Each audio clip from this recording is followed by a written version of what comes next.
Assalamu alaikum everyone, I am Tuba Tawfiq and you're watching Full Circle on Kashmir Observer. Today's topic of discussion is going to be the conflict between humans and wildlife. While the discussion or the issue are not new, but they've made it back into the news, especially with the recent unnerving incident of the death of a minor at the hands of a leopard. Ever since then, the issue is right back under the scanner with news and rumors about loitering leopards and, in fact, very recent bear attacks as well in districts such as Ganderbal. So, today, our discussion is going to focus on this kind of a turf war, and in this hierarchy of creatures, we're going to assess who is the real beast. Joining us in the discussion today is Mr. O.P. Sharma, who is the retired Principal Chief Conservative of Forests. We have Mr. Rashid Nakash, who is the Regional Wildlife Warden at the moment. We have Mr. Dar, who is a retired Wildlife Warden.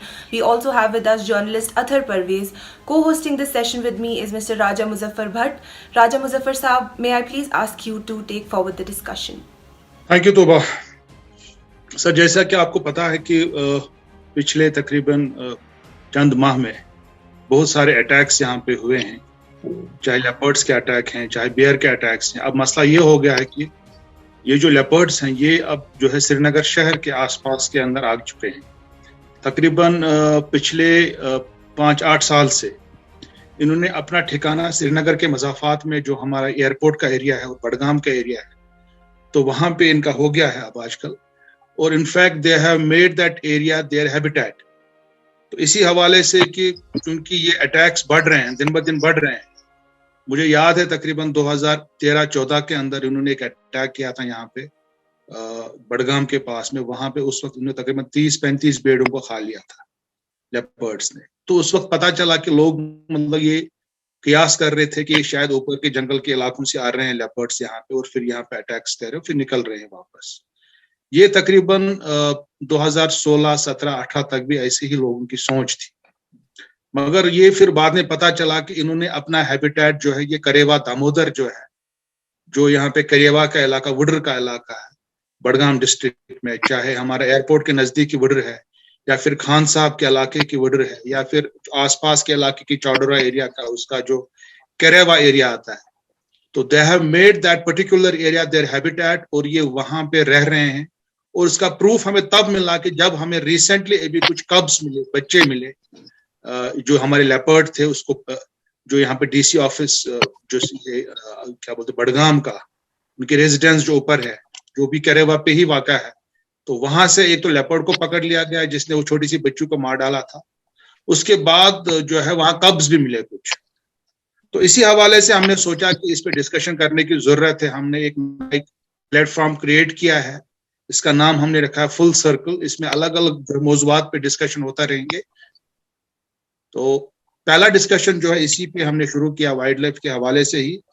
तो पहला सवाल मैं पूछना चाहूंगा नाकाश साहब से कि जो रीजनल वाइल्ड लाइफ वार्डन है, सर जहां तक देखा गया, क्योंकि हम पहले ऐसा कयास करते थे कि जो हमारी डियर की पॉपुलेशन है, चाहे हांगुल है या बाकी वाइल्ड लाइफ की पॉपुलेशन थी, तो आमतौर पे ये कहा जाता था कि इसमें कमी आ चुकी है।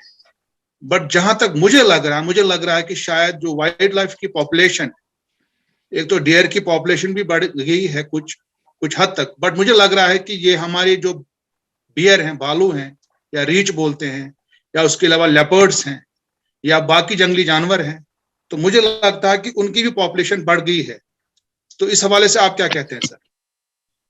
देखिए डॉक्टर राशिद मुजफ्फर साहब, बहुत बहुत शुक्रिया, आपने ये प्लेटफॉर्म किया। और इस पैनल में जो हमारे इस वक्त साथी हैं उनमें मेरे अजीज डार साहब जो के साथ मैंने काम किया बहुत, और हमारे ओपी शर्मा साहब जिनके अंडर भी मैंने काम किया। ये बहुत अच्छा पैनल है। अत्थर साहब है, वो काफी अच्छा एनवायरनमेंट पे लिखते हैं, काफी बहुत सालों से लिख रहे हैं। तो इससे अच्छा पैनल हो नहीं सकता है, बहुत अच्छा है, इसके लिए मैं आपको मुबारकबाद देता हूँ। रही बात जो आपने की कि ये जो कॉन्फ्लिक्ट हो रहा है, और आपने जिक्र किया खास तौर पे ये जो बडगाम के करेवाज है और उसमें लेपर्ड की प्रेजेंस है, और आपने ये भी कहा कि पहले बोलते थे कि जंगली जानवरों का नंबर कम हो गया है, लेकिन ऐसा लगता है कि ये जो कॉन्फ्लिक्ट देखने से लगता है कि जानवरों की तादाद ज्यादा हो गई है। डॉक्टर साहब, मैं आपको ये क्लियर करना चाहता हूँ कि जो वाइल्ड लाइफ का एक कुदरती माहौल में एक जो रोल होता है, उसको एक अपना एक इकोसिस्टम में अपना रोल होता है। भले ही चाहे वो अगर यहाँ की बात करें तो लेपर्ड का एक एपेक्स प्रेडेटर का रोल होता है, जो नेचुरल इकोसिस्टम्स होते हैं जहाँ कुदरती माहौल एक कुदरती माहौल में एक जो रोल होता है, उसको एक अपना एक इकोसिस्टम में अपना रोल होता है। भले ही चाहे वो अगर यहाँ की बात करें तो लेपर्ड का एक एपेक्स प्रेडेटर का रोल होता है, जो नेचुरल इकोसिस्टम्स होते हैं जहाँ कुदरती माहौल होता है, जहाँ पे कोई इस तरह का इम्बैलेंस क्रिएट नहीं हुआ होता है, तो वहां पे इसका अपना एक रोल होता है जिसको हम कंजर्वेशन का के सिनेरियो में देखते हैं, और जिसको हम हमें ये होता है कि वो बेसिकली रोल जो है, वो कंजर्वेशन रोल जो है इसका, वो इम्पोर्टेंट होता है बहुत सारी चीजों पे,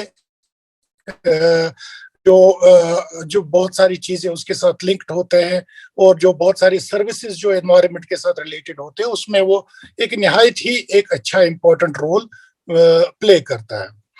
तो अगर अब यही जानवर जब हम बाहर देखते हैं, जो अब कुदरती माहौल से बाहर अडाप्ट हुए होते हैं, चाहे वो अर्बन स्पेसेस में, चाहे वो हमारे जो क्रिएटेड प्लांटेशन जोन्स हैं या वेजिटेशन जोन्स हैं, तो वहां पे उनका रहना और उनका अडेप्ट होना तो कहीं ना कहीं जो है वो अपने कुदरती माहौल से बाहर होता है, और हम उस पॉपुलेशन को उस जुमरे में नहीं लाते हैं। जैसे कि हमारे पास अगर आप देखेंगे, टाइगर की तादाद पूरे इंडिया में 3000 है, लेकिन वो 3000 की तादाद कुदरती माहौल की हम बात करते हैं, तो उस पॉपुलेशन की जो एक कंजर्वेशन रोल के लिए इंपॉर्टेंट होता है उनका। लेकिन अब जब ये बाहर होते हैं तो इनका वो कंजर्वेशन रोल थोड़ा सा कम हो जाता है, और इनका फिर मैनेज करना पड़ता है, और इनका नंबर कुछ मैनेज करना पड़ता है, ताकि ये जो है थोड़ा सा प्रॉब्लमेटिक ना बने आगे जाके। तो इनका नंबर आप उस सिनेरियो में बढ़ना या घटना जो है हम नहीं कह सकते हैं, जो जैसे कि आपने कहा। तो रही बात जो आपने कही कि जहां बडगाम में करेवाज में इनकी अडेप्टेशन हो चुकी है, और इनका आए दिन वहां पे देखा जाना होता है, जैसे आपने एक जिक्र किया 2016 की कि वहां पे उसने बहुत सारे भेड़ मारे थे, तो ये बिल्कुल सही बात है। यहीं पे नहीं, खाली बडगाम के जिले में ही अक्रॉस कश्मीर लैंडस्केप्स अगर हम बात करेंगे, खास तौर पे लेपर्ड की और ब्लैक बेयर की, इनकी एडेप्टेशन काफी हद तक जो है ह्यूमन जो हैबिटेशंस है उनमें हो चुकी है। अगर हम ब्लैक बेयर की बात करेंगे तो जो हॉर्टिकल्चर का काफी ज्यादा यहाँ पे पिछले 30-40 साल से जो काफी ज्यादा बूम हो गया है, तो उनका चाहे वो जंगल के बिल्कुल किनारे लगे हुए हैं या जंगल के अंदर भी है, तो वहां पे वो सोशलाइजेशन हो चुकी है ब्लैक बियर्स की। तो वो ब्लैक बियर क्यों जाएगा 30-40 किलोमीटर ढूंढने अपने खुराक को, जबकि उसको बिल्कुल फ्रिंजेस में इतना अच्छा फूड मिल रहा है। तो वो कुछ सोशलाइज हो गया, जिसे हम किसी चीज को सोशलाइज करते हैं तो वो आदी बन जाता है, तो उसका वो थोड़ा सा नेचुरल ट्रेड से हटके होता है। इसी तरह जैसे हम लेपर्ड्स की बात करेंगे, इनका अर्बनाइजेशन लैंडस्केप पे काफी हद तक हो चुका है। यहाँ पे जो श्रीनगर के आउटस्कर्ट्स है, अगर आप देखेंगे आउटस्कर्ट्स में खासतौर पे यही बडगाम या करेवाज है, या टंगमर्ग के करेवाज है, या पट्टन आप ले लेंगे, तो यहाँ पे आपकी प्रेजेंस लेपर्ड की बहुत ज्यादा दिखाई दे रही है, क्योंकि वहां पे इनके पास एक तो वेजिटेशन जोन्स काफी है, जो क्रिएटेड वेजिटेशन जोन्स, इसको बड़ा बड़ा जंगल नहीं चाहिए, tracts of hectares of square kilometres नहीं चाहिए। ये क्या करता है, एक छुपने की जगह होनी चाहिए इसको दिन में, जहां ये छुपता है, और उसके बाद इसको एक अवेलेबिलिटी ऑफ फूड होनी चाहिए, कवर और फूड। तो कवर इसको बहुत अच्छा मिल रहा है इन करेवाज में और इन वेजिटेशन जोन में, तो फिर शाम के टाइम इसको जो ह्यूमन हैबिटेशन है वहां पे अच्छा खासा फूड मिलता है इन टर्म्स ऑफ डॉग्स, क्योंकि आपको पता है कि पिछले 30-40 सालों में जो है हमारी डॉग पॉपुलेशन भी काफी हद तक बढ़ गई है, और ये सिलसिला जो है काफी हद तक जो है हमारे इस पॉपुलेशन को हमारी हैबिटेशन पे जो हम दिखाई देना, आए दिन दिखाई देना जो है, इनका इंटरफेस बढ़ना हैबिटेशन के साथ, इसका बड़ा रीजन है। और जो अभी हमारा जो कश्मीर के लैंडस्केप में भी ये काफी हद तक जो है इसका बहुत बड़ा रीजन है। जी अतर शुक्रिया साहब जी। नकाश साहब। सर इसके बाद में डार साहब के पास आऊंगा। डार साहब, मैं आपसे पूछना चाहूंगा, जब आप वार्डन हुआ करते थे, जब आप वाइल्ड लाइफ ऑफिसर हुआ करते थे, तो आपसे हम ये जानना चाहेंगे कि क्या उस वक्त जो अटैक्स थे, जो अटैक्स होते थे, जब ये मैन एनिमल कॉन्फ्लिक्ट जिसको कह सकते हैं, क्या उस वक्त ज्यादा थे कि ये आज कम हो गए हैं, या कम हो गए या ज्यादा हो गए हैं आज? थोड़ा सा उसके बारे में बताइए।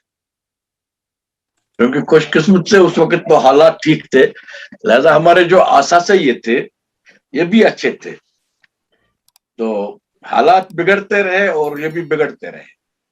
असल में यही बात है। असल में बात है, ये तीन चीजें हो सकते हैं, बहुत सारे मतलब फैक्टर्स है जिनकी वजह से ये बाहर आते हैं अपनी जगहों से, अपनी पनाहगाहों से। उसमें एक चीज है तहफ्फुज। पहले अगर ये महफूज नहीं है अपनी पनाहगाह में तो ये बाहर आते हैं। दूसरा वजह है खुराक। अगर इनको खुराक की कमी है वहां तो ये उस सूरत में भी बाहर आते हैं। और तीसरा वजह है रियली पॉपुलेशन, क्योंकि ऐसे एनिमल जो टेरिटोरियल एनिमल्स है, अगर उनके पॉपुलेशन बढ़ जाएगी अपने एरिया में तो उनको बाहर आना पड़ता है। तो अब क्योंकि इनकी ये एक मतलब तरीका इनका निकलने का, वो तो दिन में तो इनकी मूवमेंट बहुत कम होती है। ये जो राज साहब ने पहले कहा कि ये फंस गए उधर या उनको उधर हैबिटेट अच्छा मिला, वो भी सही बात है। लेकिन मेरा मानना ये है कि क्योंकि ये दिन में मूव ज्यादा नहीं करते हैं, ये रात को निकलते हैं, और निकलने में इनको रास्ते में कोई ऐसी जगह मिलती है जहां रोशनी होती है, मतलब आफ्ताब सूरज चढ़ गया, तो यहाँ अगर वहां उनको कोई जगह मिल गई, अच्छी जगह जहाँ शेल्टर, जहां उनको पनाह मिलेगी, जहां वो महफूज अपने आप को समझेंगे, तो वो यहाँ रुक जाते हैं। और फिर अगर दूसरे दिन भी वो वहां महफूज रहे और उनको थोड़ा खुराक भी मिली, जैसे आपने कहा है कि उधर बडगाम में एक प्लांटेशन है, तो ऐसी जगह इनको मिल गई तो ये परमानेंटली उधर रहना मतलब पसंद करते हैं।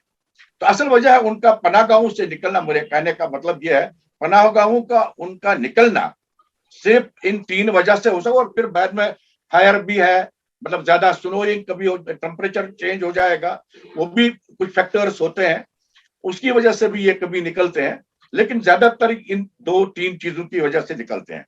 इसका मतलब मैं समझता हूं, मतलब राष्ट्र साहब इस पर नाराज नहीं होना चाहिए, मैं समझता या तो इनको तहफ्फुज नहीं मिलता है अपनी पनाहगाहों में, या तो इन्हीं के हिसाब से ज्यादा बढ़ गए हैं, इनको टेरिटोरियल या इनको खुराक की कमी है, तो ये बाहर आते हैं। अदरवाइज जब ये महफूज समझेंगे अपने आप को अपनी जगहों पर, बाहर आने की इनको कोई जरूरत। और हमारे वक्त में अगर ये बाहर आते, उस वक्त तो ड्यूटी भी अजीब थी। हमें दिन को ज्यादा ड्यूटी नहीं हुआ करती थी उन दिनों, हमें रात को ड्यूटी हुआ करती थी, क्योंकि असल में इन जानवरों की मूवमेंट जो है वो रात को है, इनका प्रे है उनको रात को है, इनका खाना, इनका एक जगह से दूसरी जगह जाना वो रात को है। तो लिहाजा हमारी ड्यूटी भी लगती थी रात को। अब हमारी ड्यूटी क्या होती थी, अब हमारे जो चीफ्स होते हुआ करते थे, अभी एक चीफ जिंदा है मिस्टर वानी, वो रात को हमें मॉनिटर करता था कि वो कहां पर हमारे मुलाजिम कहां पर है, क्या देख रहे हैं, वो चेक करते, वो हमारी पेट्रोलिंग को चेक करते थे, तो हमें पता लगता था। हमें आपको भी मेरे ख्याल में याद होगा, इसी की बात है कि हांगुल आते थे बाहर, बालू आते थे बाहर उधर दाची गांव से, तो हमें ड्यूटी लगती थी रात के 2 बजे 3 बजे से हम उनको हाँकना शुरू करते थे, क्योंकि सुबह लोग कंप्लेंट करते थे उनकी वो फसलें वगैरह वो तबाह करते थे। तो मतलब मेरे कहने का ये है कि या तो इनको वो, और हकीकत भी ये होगी, आज तो रात को कोई निकलता नहीं, कोई मुलाजिम, मेरे ख्याल में बहुत सारे मुलाजिमों ने इस लेपर्ड को वहां देखा होगा जब इसको पकड़ा गया, तो अपने एरिया में उसने कभी देखा भी नहीं होगा, क्योंकि वो अगर देखेगा वो रात को देखेगा, वो रात को उसको देखेगा कि वो क्या करता है, क्या खाता है। तो डॉक्टर साहब, मैं आपको यहाँ पे रोकूंगा क्योंकि हमारी टाइम की कमी भी है। मैं इसके बाद ओपी शर्मा साहब के पास आऊंगा। सर, मैं आपसे ये जानना चाहूंगा कि जैसे कि आमतौर पे ये तासुर है हमारे बीच में कि जो हमारे यहाँ पे जो है जो हमारा वाइल्ड लाइफ का ये है वो इसलिए बढ़ गया है, और जो क्या बोलते हैं अटैक्स बढ़ गए हैं, क्योंकि उनका जो नेचुरल हैबिटेट है फॉरेस्ट के अंदर, वहां पे बहुत सारी डिफॉरेस्टेशन हुई, वहां बड़े बड़े जो है प्रोजेक्ट्स बने, बड़े बड़े डेवलपमेंटल इनिशिएटिव्स हुए वहां पे, खासकर हाईवेज और रेलवेज और टनल्स और वगैरह वगैरह। तो क्या आप ये बोल सकते हैं कि जो हमारे बड़े बड़े प्रोजेक्ट्स हैं उन पे मॉरेटोरियम लगना चाहिए और बड़े बड़े जो है ज्यादा डिफॉरेस्टेशन नहीं होनी चाहिए ताकि हम वाइल्ड लाइफ बचा सके? थोड़ा इसके बारे में बताइए सर। शुक्रिया राजा मुजफ्फर साहब। जैसा डार साहब भी बता रहे थे, मैं बिल्कुल मुत्फिक हूं। कोई जंगली जानवर कब अटैक करता है? 4-5 सूरतें हैं जिसमें वो अटैक करेगा। एक तो तब करेगा जब वो अपने घर से कहीं ना कहीं गुमराह हो गया और ऐसी जगह चल दिया जो उसका घर तो नहीं है, लेकिन वहां पहुंच गया और वहां फिर वो जैसे ये कह रहे थे रहने लगा, और बाई द वे एनकाउंटर हो जाता है और उसको खतरा महसूस होता है, तो वो हो सकता है। और भूखा भी हो सकता है कि ऐसी नई जगह में उसको खुराक भी ना मिली हो, तो तब भी हो सकता है। लेकिन जो जिस तरफ आप इशारा कर रहे हैं, डिग्रेडेड हैबिटेट जिसको हम कहेंगे, उसको खुराक का वहां हासिल नहीं होना, एक तो वो बात है। दूसरा, जहां उसका घर है high altitude area, forest areas, मुझे तो कोई जगह ऐसी लगती नहीं कि जहां इंसान का दखल ना हो। तो इंसान का दखल जूं जूं ज्यादा होता जा रहा है, चाहे वो कंस्ट्रक्शन एक्टिविटीज हैं, चाहे आपका डेवलपमेंटल प्रोजेक्ट्स हैं, चाहे व्हीकल्स की मूवमेंट है, आजकल तो रात को भी गाड़ियां चलती हैं, तो डेफिनेटली ये जो वाइल्ड लाइफ है, खास करके कार्निवोर्स, लेपर्ड्स और बियर्स, ये भी कहीं स्ट्रेस में आ जाते हैं। और अगर हम इफेक्टिवली मैनेज करना चाहते हैं, मुझे ध्यान आता है जब हम कनाडा में गए और हमको ये बताया गया कि भाई जब हम कहते हैं ना कि इस जगह से हमारे पानी का सोर्स है, ड्रिंकिंग वाटर सप्लाई, तो फिर कम बट में even security forces are not allowed to go to that mountain and glacier. उस ग्लेशियर को हम इतना साफ रखेंगे कि वहां पे कोई भी किसी तरह का एंथ्रोपोजेनिक प्रेशर ना हो, ताकि वो पीने के पानी के हिसाब से हम उस एरिया को मैनेज करें। ऐसे ही जब हम कहते हैं कि ये एरिया वाइल्ड लाइफ एरिया है, चाहे सेंचुरी है, नेशनल पार्क है, इसका मतलब क्या हुआ? No compromise with those duties and principles and responsibilities. लेकिन मैंने देखा है कि while vehicles are moving even through Hirpura wild life sanctuary, horn भी बज जाता है। अच्छा, कंक्रीट जो है मीडोज में क्यों बनाया गया है? मैंने लेट इट बी नेचुरल, ठीक है, आप अब वहां से आपने रास्ता बना लिया, सड़क बन गई, but I don't see any logic and reasoning कि वहां पे जाके हम व्यू पॉइंट बनाने लगते हैं, वहां पे हम दीवारें खड़ी करने लगते हैं, वहां पे हमें बार्ब्ड वायर लगा देती है। तो जो वाइल्ड एनिमल है वो कहां जाएगा? आपने उसके पीने का पानी अगर नीचे नाला है, वहां पे पहुंचने के लिए भी रुकावटें हैं, कभी वहां सिक्योरिटी फोर्सेस हैं, कभी कहीं पे कुछ है। तो ये जो सारी बंदिशें हैं जो हमने जंगली जानवरों पे लगाई हैं, उसी का नतीजा मैं देखता हूं कि जंगली जानवर स्ट्रेस में है, स्टार्व्ड है, कंफ्यूज्ड है, और वो अपने सर्वाइवल की जिंदगी जो है, जद्दोजहद जो होती है कि जीना तो उसको भी है, कि अल्लाह ताला ने खुदा नहीं तो उसको भी बनाया है, तो इकोलॉजिकल रोल तो है, वो साइंटिफिक एंगल तो ठीक है, पर क्वेश्चन ये है कि अब तो उसका सर्वाइवल ही परेशानी है। इकोलॉजी तो एक ऐसा रोल होता है जो एक 100 साल में हम देखते हैं कि इस जानवर का क्या रोल है।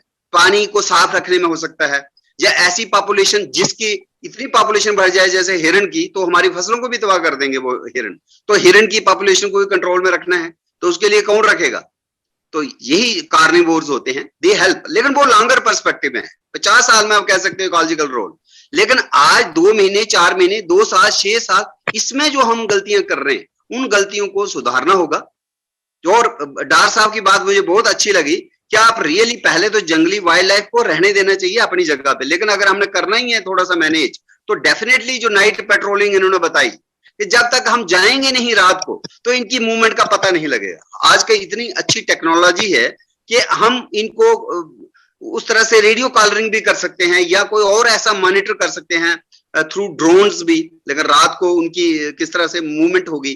तो मुझे लगता है हम टेक्नोलॉजी को भी साथ में लेके चलें, और उसके साथ साथ हम अपने हिसाब से इनका जो मूवमेंट है उसका एक मैप भी बनाएं, कौन से एरियाज ज्यादा वल्नरेबल हैं, प्रायोरिटी फिक्स कर लें, और वहां पे मुझे लगता है हम जो 24 आवर जो हमारा सर्विलांस है उसको हम प्रायोरिटाइज कर सकते हैं मेरे ख्याल में। बहुत बहुत शुक्रिया शर्मा सर। सर इसके बाद में अतर परवेज साहब के पास हूँ। अतर परवेज साहब, आप मुझे बताइए, जब रिसेंटली यहाँ पे अटैक्स हुए हुमामा इलाके में, बड़गाम के जो किरावा के आसपास के, तो उसके बाद सरकार ने वहां पे ताबड़तोड़ तरीके से वहां पे जो है जो प्लांटेशन थी और जो पुरानी प्लांटेशन वहां पे थी, चाहे वो सोशल फॉरेस्ट्री के अंदर हुई थी या फॉरेस्ट डिपार्टमेंट ने की थी, तो उसको उनने काटना शुरू किया। उसको जो बाद में उस पर क्रिटिसिज्म भी हुआ, और बाद में उन्होंने बताया कि ये जो वहां पे हम जो प्लांटेशन को हम प्रोनिंग कर रहे वगैरह करें। तो इसको आप किस हिसाब से देखते हैं अतर साहब? शुक्रिया राजा साहब। ये जो आपने बात की, जो गवर्नमेंट का रिस्पांस इस पे आ गया, तो ये मेरे ख्याल से जब भी हम कोई गवर्नमेंट का रिस्पांस, अक्सर उमूमन हमने ये देखा है कि जैसे हमने पिछले साल भी पेंडेमिक जब शुरू हुआ तो हमें बताया गया कि ये जो पेंडेमिक का स्प्रेड ज्यादा होगा अगर ये जो हमारी ये जो पॉपुलर ट्रीज है, अगर वो ऐसे ही रहेंगे तो उनसे हमारा जो ये जो पेंडेमिक का स्प्रेड है वो बढ़ जाएगा। तो उस वक्त भी हमने देखा उन्होंने बेतहाशा दरख्तों को काटना स्टार्ट कर दिया।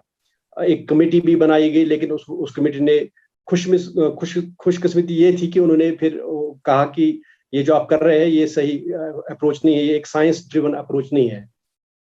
तो इस बार भी हमने वैसा ही कुछ देखा।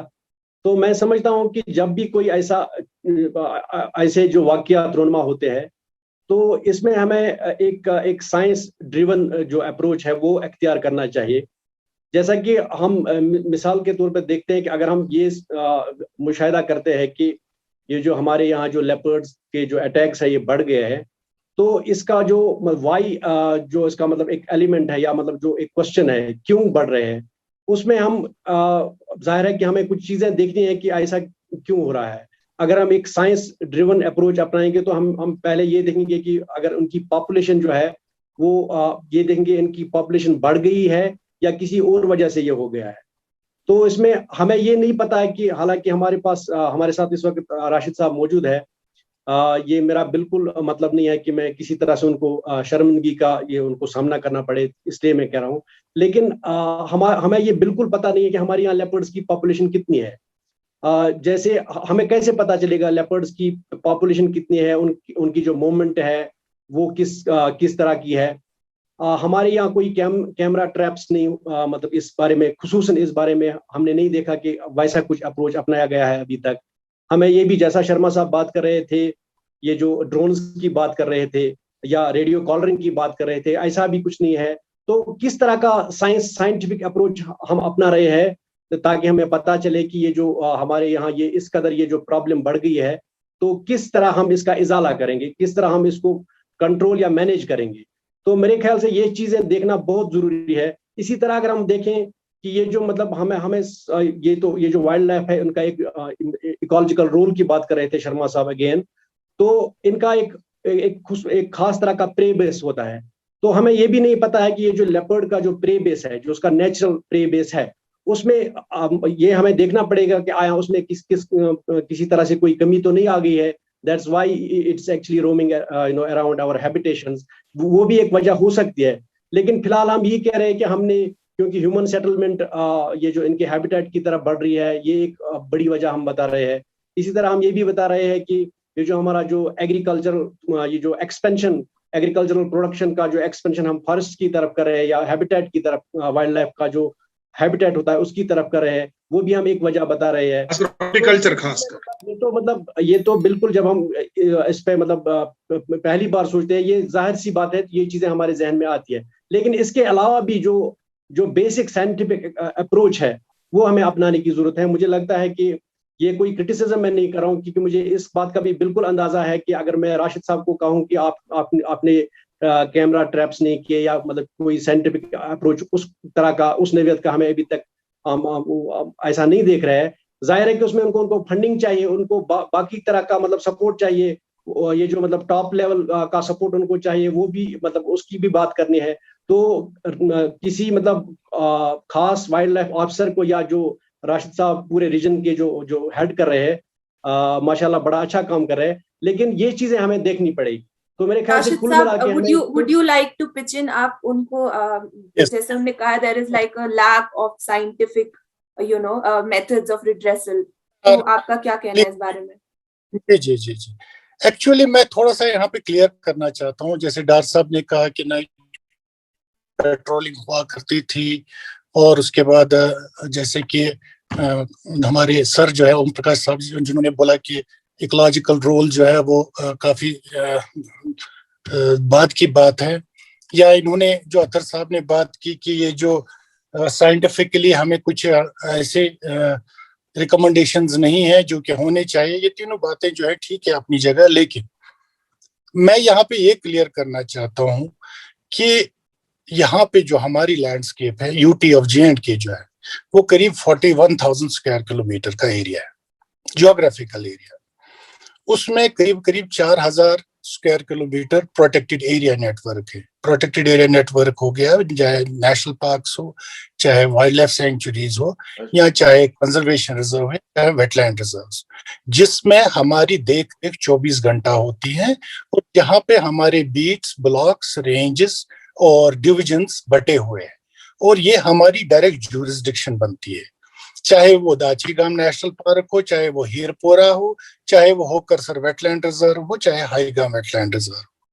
तो जो ये नाइट पेट्रोलिंग की बात कर रहे थे डार साहब, ये सारा जो है उस वक्त का सिनेरियो था कि हमारे नाइट पेट्रोलिंग इन एरियाज में होती थी, और ये होती है अभी भी, जो कि 24/7 अभी भी हो रही है। लेकिन अब डार साहब के टाइम कितने लेपर्ड्स लाल चौक में दिखाई देते थे, डार साहब के टाइम में कितने लेपर्ड्स डीसी ऑफिस में घुसते थे, और डार साहब के टाइम कितने लेपर्ड्स जो है स्ट्रीट्स में हुआ करते थे, इसका मुझे इतना अंदाजा नहीं है। लेकिन मेरे पास डाटा अवेलेबल है 2006 से लेके आज तक, जो कि डॉक्यूमेंटेड है। Every incident is documented.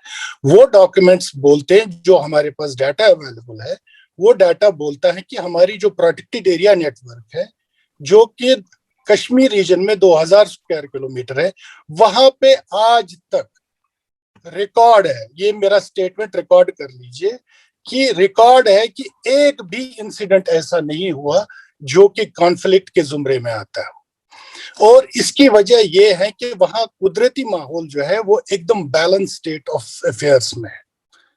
अब यही चीज जब बाहर आता है, क्योंकि अब 2000 स्क्वायर किलोमीटर की बात जब मैंने की, जो फॉरेस्ट कवर है यहाँ पे वो 20,000 स्क्वायर किलोमीटर एरिया है। इसका मतलब ये नहीं है कि वो जो 18,000 स्क्वायर किलोमीटर बचता है वहां पे वाइल्ड लाइफ नहीं है, वहां पे भी लेपर्ड्स है, वहां पे भी ब्लैक बेयर्स है। इसके अलावा जो ह्यूमन स्पेसेस है, चाहे विलेजेस हो, ब्लॉक्स हो, चाहे पंचायत हो, चाहे वो आपके डिस्ट्रिक्ट्स हो, टाउन्स हो, वहां पे भी अडाप्टेशन हो चुकी है आज के डेट में। ये डिफरेंट सिनेरियो है जब डार साहब काम किया करते थे और आज के सिलसिले में, ये डिफरेंट सिनेरियो है।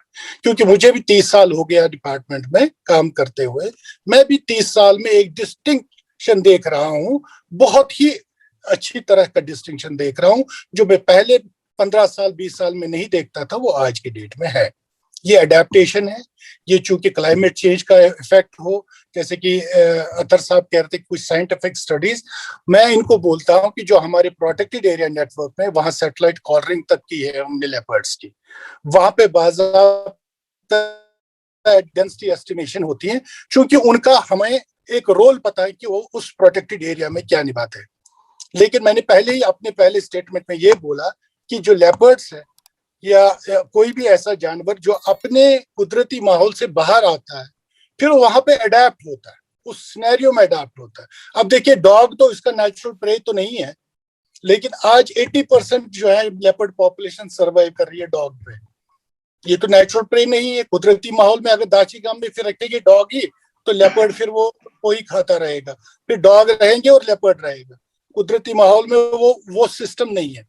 डॉग आपके ट्रैश के साथ लिंक्ड है, आपके ट्रैश मैनेजमेंट के साथ लिंक है, और जो है और डॉग का लिंक है लेपर्ड के साथ। तो ये अडेप्टेशन, इसको हम नेचुरल अडेप्टेशन बोलते हैं, जो धीरे धीरे धीरे धीरे हमारे शहरों तक।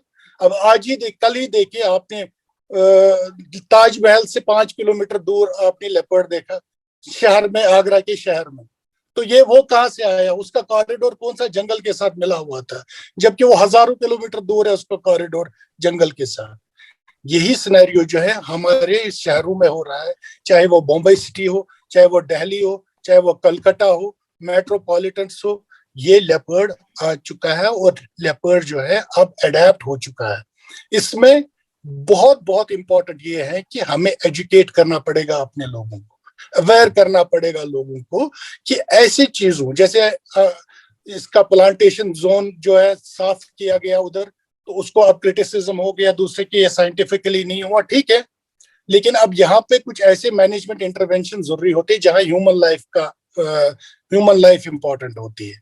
अब जब 4 साल की बच्ची का वहां पर आपको पता है हादसा हो गया, तो इमीडिएटली हमने स्पेसेस क्रिएट करनी चाहिए वहां पर, वो इमीडिएटली जरूरत भी थी। और वहां पे अगर हम ये साइंटिफिक स्टडी को वेट करते उसमें 1 साल लगता, हो सकता दूसरा हादसा भी हो जाता उतनी देर में।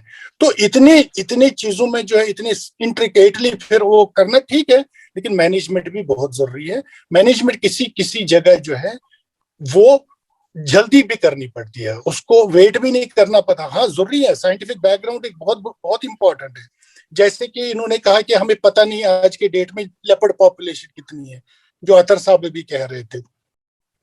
बिल्कुल, अभी तो कुछ साल ही हुए हैं कि पूरे नेशनल लेवल पे टाइगर की पॉपुलेशन एस्टिमेशन पता चली है, कि जिसमें हमारे एनटीसी जो है वहाँ nodal agency wild life institute of India है, जो कि कैमरा ट्रैपिंग से अभी टाइगर का हर लैंडस्केप पे जो है अब देख रहे हैं।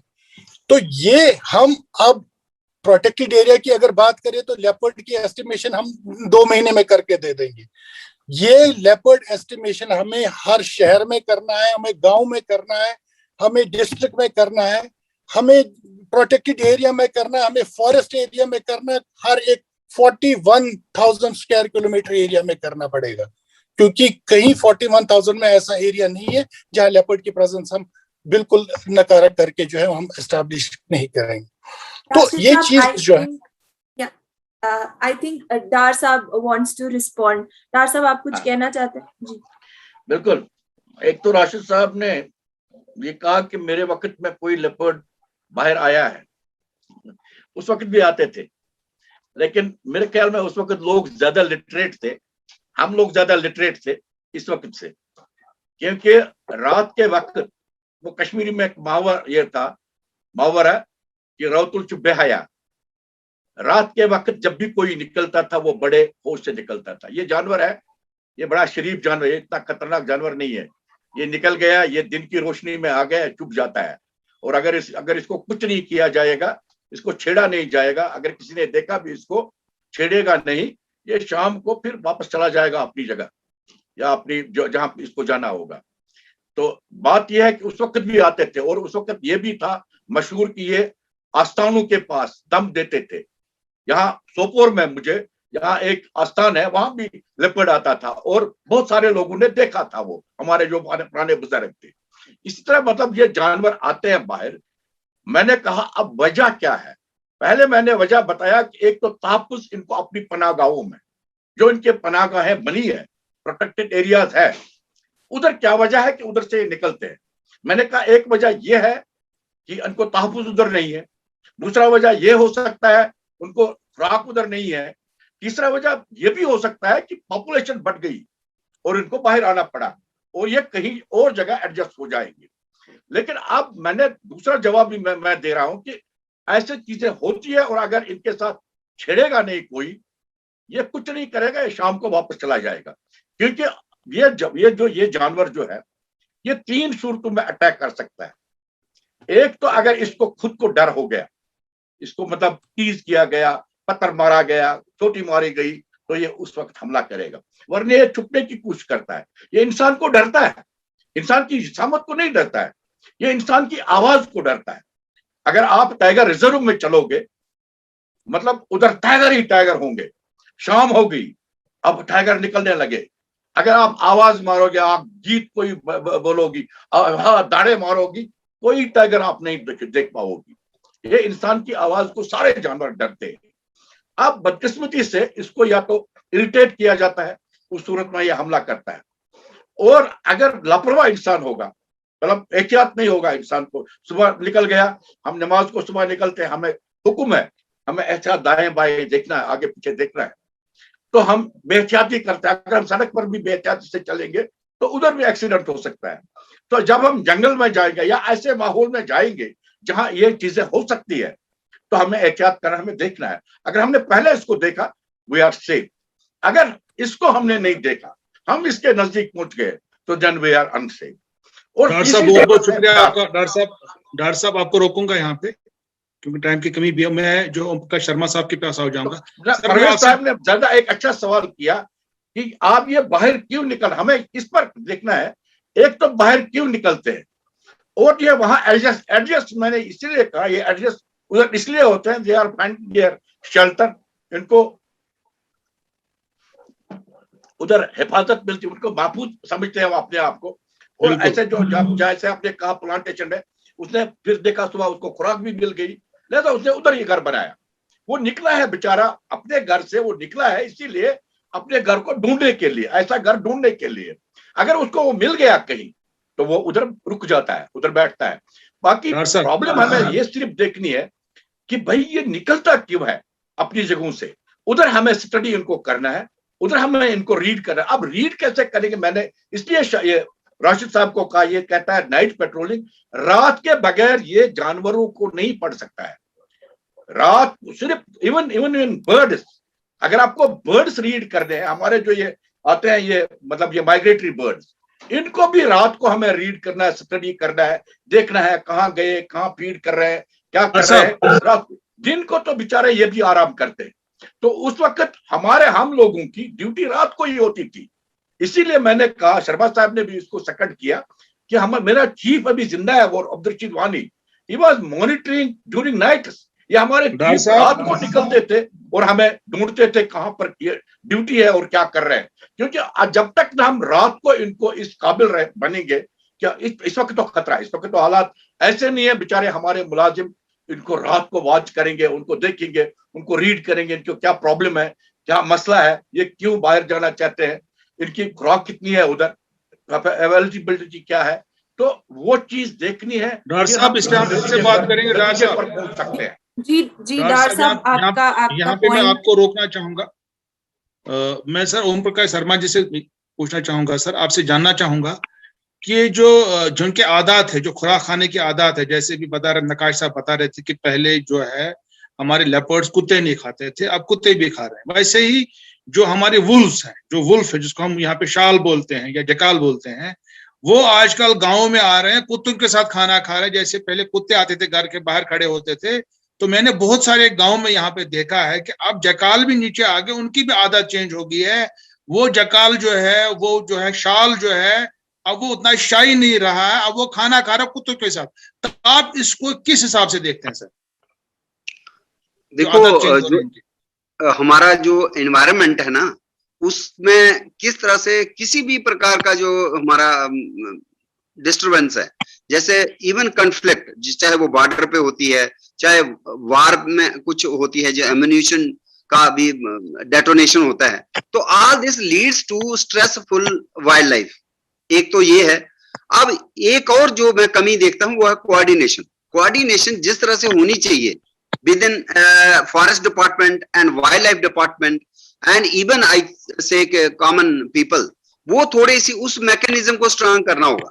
जिस तरह हमने विलेज डिफेंस कमेटीज बनाई थी पहले इन एरियाज, मुझे लगता है अब वो टाइम आ गया जब हम वाइल्ड लाइफ डिफेंस कमेटीज की भी बात करें, कि जिसमें डार साहब जैसे आदमी जिनका इतना एक एक्सपीरियंस है, ये एक अच्छा रिसोर्स बन सकते हैं उस पर्टिकुलर कमेटी के लिए। और जो वल्नरेबल एरियाज हैं, हर जगह तो पॉसिबल नहीं है, बट जहां पे लगता है कि कुछ पिछले 2 सालों में ये जगह जो है वल्नरेबल हैं, जहां पे ज्यादा अटैक हो रहे हैं, मुझे लगता है वहां पे छोटी सी एक कमेटी होनी चाहिए।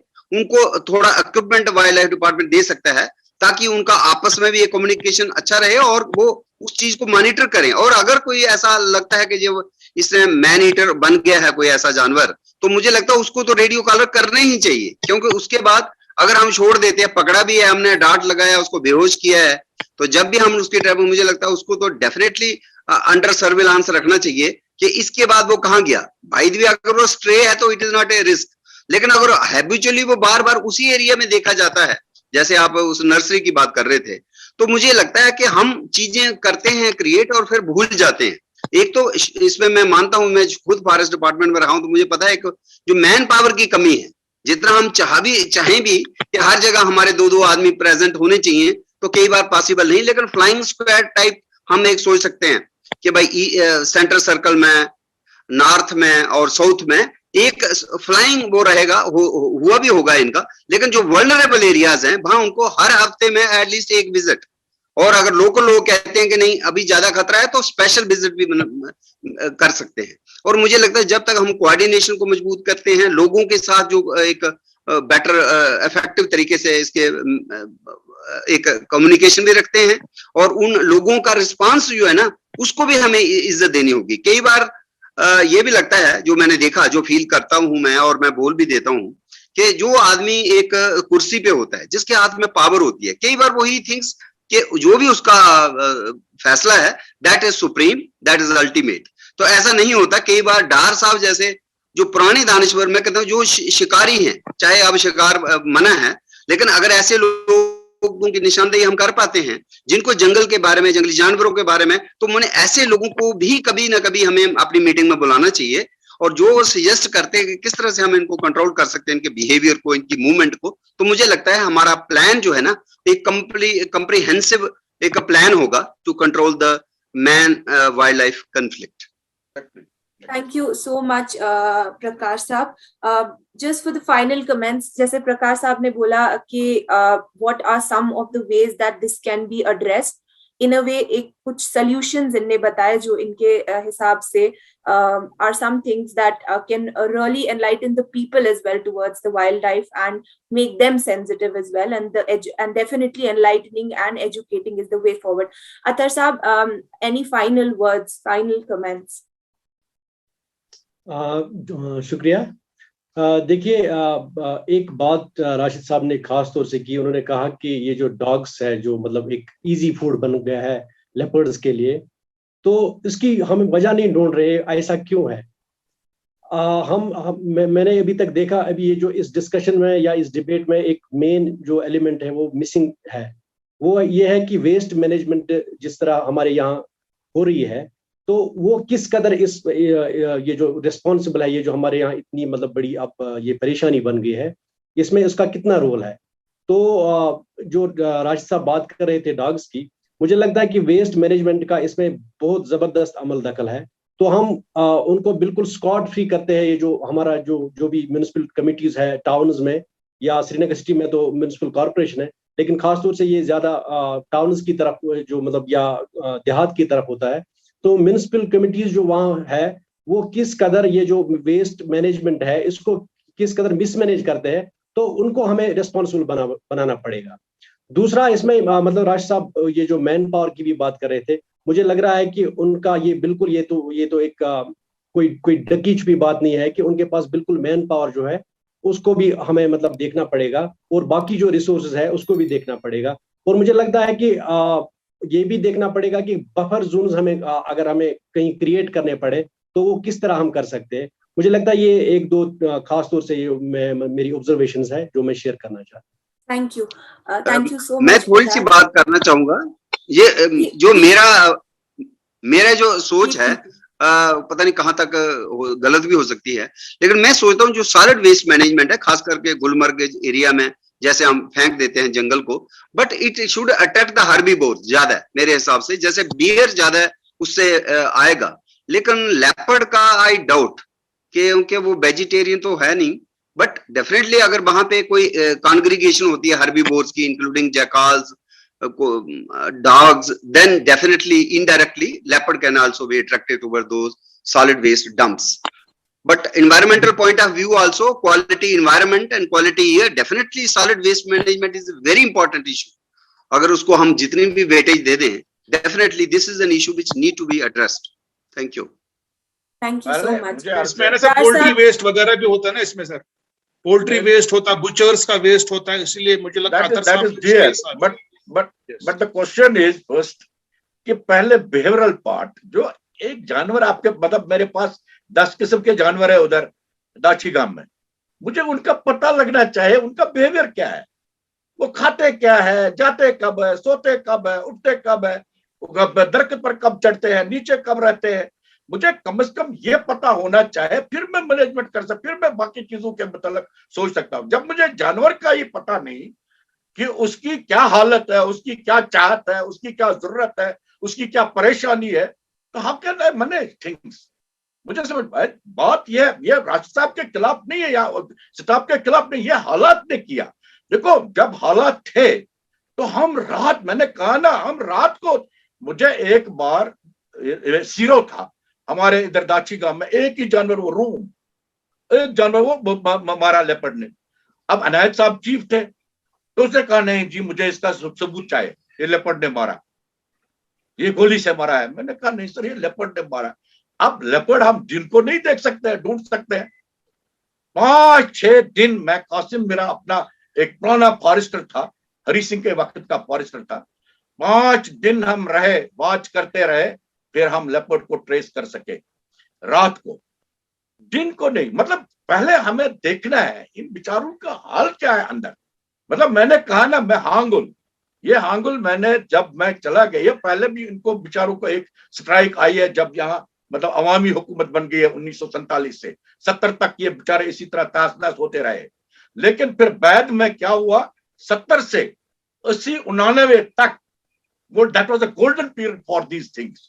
उस वक्त वो फॉरेस्ट ऑफिसर्स, वो हमारे मुलाजिम, वो क्या करते थे क्या इनके लिए, तो उनको समझकर फिर उनकी मैनेजमेंट करते थे। अब पहले जब उनको समझने का मौका ही नहीं आया, हालात ऐसे हैं, तो जरा मैं बताऊंगा आपको, आज शाम को कोई निकला है गार्ड बाहर देखने के लिए कि कहाँ क्या हो रहा है, वो बात ही नहीं है। मतलब उस वक्त हम रात को निकलते थे, रात को चलते थे, रात को इनको देखते थे, और फिर इनके हालात हमें पता लगता था रात को ही कि भाई ठीत में ये चला गया है बालू, ठीत में चला गया है हांगुल, तो हम उसको उसी वक्त ड्रैग करते थे वापस अंदर। तो ये हालात थी, लेकिन हालात बेचारों को नहीं है। तो ये वजह है एक, नंबर 1। नंबर 2, खुराक की कमी डेफिनेटली है, क्योंकि हर्बीवोर्स या तो कम हो चुके हैं उधर हमारे एरियाज, हमें प्रोटेक्टेड एरियाज में, या उनको मतलब वो हाथी नहीं लगते हैं। तीसरी चीज जो है forest fire, forest fire compel करता है किसी भी जानवर को बाहर आने के लिए, क्योंकि फॉरेस्ट फायर से वो चाहे उसका वैरान हो जाए, जिस तरह इंसान का घर तबाह होता है इसी तरह उससे होता है। ये चीजें हैं, इनका हमें ख्याल रखना है, ख्याल करना है, और इसको खासकर स्टडी। राष्ट्र साहब को मैं कहूंगा अपने गार्डों को, अपने फॉरेस्टरों को, अपने रेंजरों को ट्रेनिंग को भेज दो। अरे यार, कोई ट्रेंड आदमी है मेरे डिपार्टमेंट में जो मुझे कहेगा लेपर्ड का क्या हाल है, जो मुझे कहेगा हांगुल का क्या हाल है, जो मुझे कहेगा रूप्स का क्या हाल है नहीं कोई। हाँ, ये पढ़ते बेचारे पढ़ते होंगे या ये देखा होगा ये यूट्यूब पर वगैरह वो है, तो बस उतना ही उनको पता है। इस तरह उनको प्रैक्टिकल उन जानवरों के साथ वो रहे नहीं। रात को ये उसको पता, राशिद साहब को भी शायद पता होगा, रात को हम निकलते थे, बैठते थे जानवरों में, या उधर दाची गांव में। तो बात दरअसल ये है, सिर्फ हमको हमें इनको स्टडी करना है, इनके मुश्किलात को देखना है, then we can cope up the problem easily। अब ये सवाल है कि ये मुश्किलों में रुकना, ये बेचारे रात को चलते हैं, सूरज चढ़ गया फिर रुक जाते हैं, छुपाते हैं अपने आप को, फिर ये पसंद नहीं करते हैं चलना। अगर इनको छेड़छाड़ नहीं की जाएगी दिन को, ये शाम को फिर ऑटो में बेचारे वापस चले जाएंगे जहां इनको जाना है। 3 सूरतों में ये हमला कर सकते हैं। शुक्रिया। आई एम रियली सॉरी, बहुत कम टाइम है हमारे पास, इसलिए मैं राशिद साहब के पास जाना चाहूंगी for final comments. And I would really even ask you to talk about this कि बफर जोन्स काफी कम हो रहे हैं, एंड व्हाट जो पैटर्न्स ऑफ अर्बनाइजेशन है, and you know techniques of setting up residential houses and everything, all the patterns of urbanization, how much of that is also responsible for all of this? Because I think that is... देखिए, एक चीज मैं बताना चाहूंगा यहाँ पे कि ये जो कॉन्फ्लिक्ट सिनेरियो है, जैसे अतहर साहब ने, ये एक साइंस है, वाइल्ड लाइफ एक साइंस है। जैसे डार साहब बोल रहे थे हमें बिहेवियर पता होना चाहिए, बिल्कुल सही है, लेकिन डार साहब प्रोटेक्टेड एरिया नेटवर्क की बात कर रहे हैं। मैंने प्रोटेक्टेड एरिया यहाँ पे जिक्र ही नहीं किया, मैंने वो लैंडस्केप जिक्र किया जो प्रोटेक्टेड एरिया के बाहर है, चाहे वो फॉरेस्ट एरिया है, चाहे वो अर्बन एरियाज है, ह्यूमन स्पेसेस है, हाफ लेफ्ट स्ट्रक्चर्स है, अबंडोन्ड व्हीकल्स है जो कि इस वक्त हैबिटेट बन रहा है। मैंने प्रोटेक्टेड एरिया की न बात की उस वक्त कैसे थे, कैसे हैं, ना मैं अभी बात कर रहा हूँ, क्योंकि वो दूसरा एक डिस्कशन होना चाहिए कि उस वक्त कैसे प्रोटेक्टेड एरिया थे और आज कैसे प्रोटेक्टेड एरिया थे। मैं उसमें न बहस में जाना चाहूंगा, ना मैं इस वक्त वो मौजू समझता हूँ कि वो मौजू है। मैं स्पेसिस की ऐसी बात कर रहा हूँ कि जो कभी कॉन्फ्लिक्ट जो इस वक्त बना है, उसके लिए जो है हमें इस वक्त सबसे इम्पोर्टेंट ये है कि we have to create an awareness level among masses, क्योंकि कब कहीं किस जगह पे बाहर निकला आदमी तो वहां पे लेपर्ड का सामना हो, ये कभी मैं कह नहीं सकता हूँ। क्योंकि अगर आप बड़गाम के एरिया को ही हम लेंगे, हम पिछले एक दो महीने से उसको सर्वे कर रहे हैं, अच्छी तरह से सर्वे कर रहे हैं।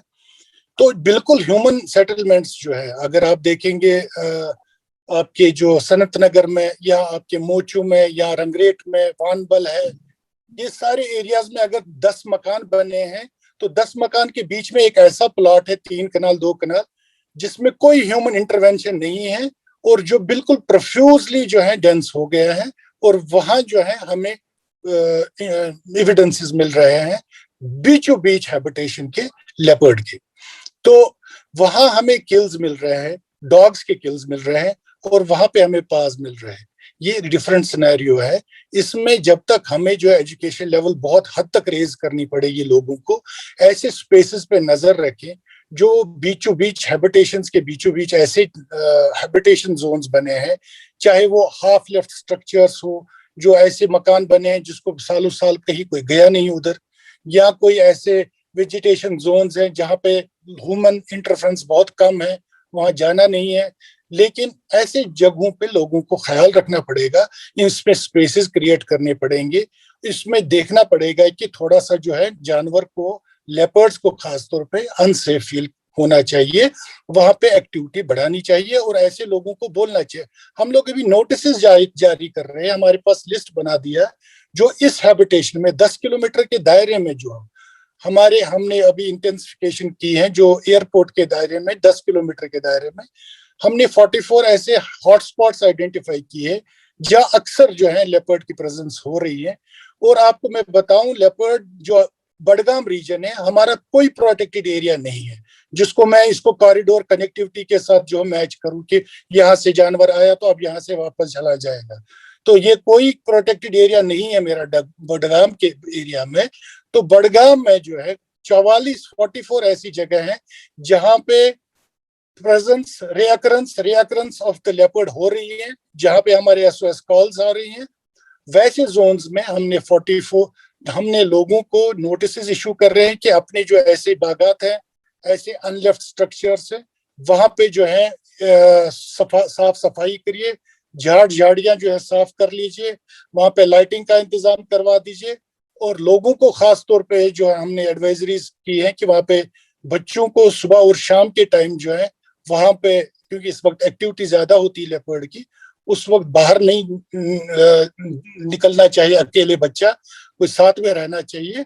तो ऐसे एडवाइजरीज हमने, आपको मालूम है कि हमारे 22 कंट्रोल रूम्स 24/7 काम कर रहे हैं इस वक्त पूरे कश्मीर रीजन में, और वो 22 कंट्रोल रूम किसी प्रोटेक्टेड एरिया के साथ लिंक्ड नहीं है। वो बाहर, चाहे वो डिस्ट्रिक्ट लेवल पे है, चाहे वो तहसील लेवल पे हो, या चाहे ब्लॉक लेवल पे काम कर रहे हैं। और वो ऐसे 22 कंट्रोल रूम्स जो है वो SOS कॉल्स को अटेंड कर रहे हैं। रही बात कि जो बडगाम का एरिया है, वहां पे हमने एडिशनल कंट्रोल रूम्स एस्टैब्लिश किए हैं, और इन कंट्रोल रूम्स का जो है हमने नंबरात जो है वो हमने पब्लिसाइज किए हुए, चाहे वो सोशल मीडिया हो, चाहे वो मीडिया, इलेक्ट्रॉनिक मीडिया हो, प्रिंट मीडिया हो। और हम नंबरात जो है उसको हम छोटे से जिंगल्स करके जो है FMs वगैरह पे भी दे रहे हैं, ताकि लोग इमीडिएटली जो है ऐसी सिचुएशन में वाइल्ड लाइफ डिपार्टमेंट को कॉल करें।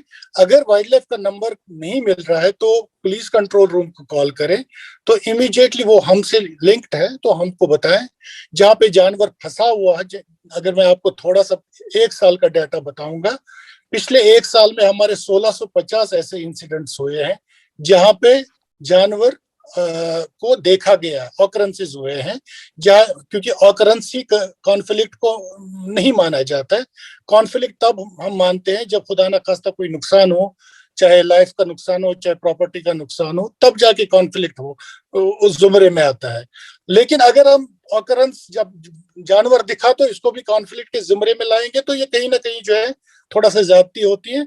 1650 ऐसे इंसिडेंट्स लास्ट ईयर जो हुए, उसमें 1050 ऐसे इंसिडेंट्स है जिनको हमने कोई इंटरवेंशन नहीं किया, खाली लोगों को मैनेज किया, क्राउड को मैनेज किया, और जो जानवर जो है बिल्कुल सेफ पैसेज में वापस चले गए हैं। लेकिन ऐसे जानवर जो फंसे हुए थे किसी स्ट्रक्चर में, किसी गौशेड में, किसी शेड में, किसी हाफ लेफ्ट स्ट्रक्चर में, वहां जाके हमने उनको ट्रंकलाइज किया, ट्रंकलाइज करके, केमिकली मोबिलाइज करके उनको रिहेबिलिटेट किया वापस जंगलों में। और 156 ऐसे जानवर हैं जिनको हमने ट्रैप से पकड़ लिया और फिर रिहेबिलिटेट किया। खाली 50 ऐसे जानवर हैं एक साल में जिनको रिटेलिएटरी किलिंग्स में जो है जिनको मारा गया। अगर मैं डाटा की बात करूं तो पिछले 4 साल में देखता हूं कि जो हमारे ह्यूमन किलिंग्स और जो इंजरीज है वो काफी हद तक नीचे आ गई है। हमारे पास डाटा है 2006 से आज तक हमारे पास every incident is documented, well documented. और 4 साल की ही मैं बात करूंगा, मैं ज्यादा पीछे नहीं जाऊंगा। अगर 2017-18 की मैं बात करूंगा, उस वक्त हमारे 11 किलिंग्स थे कश्मीर रीजन में और 187 इंजरीज हुए थे। और यही डाटा में अगर 2020-21 की बात करूंगा तो 5 किलिंग्स है और 87 इंजरीज है। तो इसका मतलब यह है कि ह्यूमन डैमेज जो है लाइफ एंड प्रॉपर्टी का कम हुआ है, लेकिन इसका मतलब ये नहीं कि ऑकरेंसेस जो इंसिडेंट्स है वो कम हुए हैं। वो बहुत ज्यादा भी है, लेकिन ये उसको हम मैनेज कर रहे हैं, उसके ऊपर हम रिएक्ट करते हैं, जिसको हम सक्सेसफुली जो है इसको रिजॉल्व कर रहे हैं। वो मशीनरी इन प्लेस है, इसलिए जो है आपकी जो डेथ रेट कम हो रही है और डैमेज कम है। Thank you very much. Thank you so much, everybody, for joining us. Everybody made some really, really relevant points. I think एक holistic approach हम लोगों को मिला है इस बात को लेके कि अथर साहब highlighted how we need to have a scientific approach towards it, and R साहब ने कहा कि हमें एक sense of empathy होनी चाहिए towards wildlife, and Rashid साहब said that we need to enlighten on urgent basis. We need to enlighten people and educate them about these patterns and identify these locations and which might be more vulnerable to this conflict happening there. And Prakash Saab highlighted how developmental issues also need to be looked at, and issues like waste management also play a role in this man versus wild conflict. Thank you so much everybody for joining. Raja Muzaffar Saab, अगर आप conclude करें तो। तो शुक्रिया सबका, बहुत बहुत शुक्रिया सर एवरीबॉडी। जो आपके साथ इंशाल्लाह फिर भी बात करेंगे और भी बात करेंगे, क्योंकि कुछ इश्यूज इस पे ऐसे हैं कि जिन पे और जो है क्या बोलते बात करने की जरूरत है। Thank you everybody. Thank you so much. Thank you everybody.